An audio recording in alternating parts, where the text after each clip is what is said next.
You were born on a battlefield. Now, see where this long war began and where it ends. Israel. Join Derek and Sharon Gilbert and special guest Carl Teichrieb in the Holy Land this October, where you'll see things like this.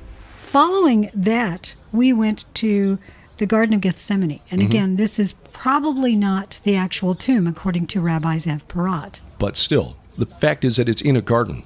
The Bible tells us, Gospel of John, that he was crucified in a garden and then he was buried in a garden. Why is that significant? As we point out in our book, Veneration, the concept of the garden was perverted by the fallen realm. The original garden was Eden, of course. What the fallen realm did was take the concept and turn it into a place where the divinized dead kings were worshipped. The kings of the Amorites would be buried in the garden, and then their people would come and perform rituals and venerate their king as though somehow he was now amongst the gods. That was a lie, of course. The spirits that were communicating with them were the spirits of the Nephilim destroyed in the flood, the Rephaim. Exactly, and this is why this is so important. Here it is. There are texts that indicate worshiping these dead kings, these dead ancestors, essentially the demonic spirits of the Nephilim, the Rephaim is what they're called, that the worship of these includes a time when El will call them to his mountain, to his threshing floor. Yes. And his voice, his name, in other words, his essence, exactly. But there is an essence of God called Hashem, which means the name. That is Jesus Christ. So this is a false version of the resurrection.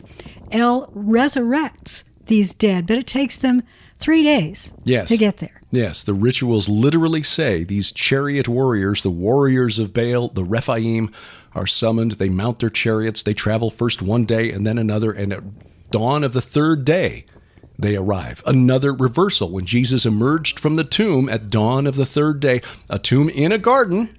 A tomb in their garden. In their garden, right. Now, we just found out from Rabbi Zev Porat that the old olives that were thought to be extinct have started to grow again on their own, spontaneously, on the Mount of Olives.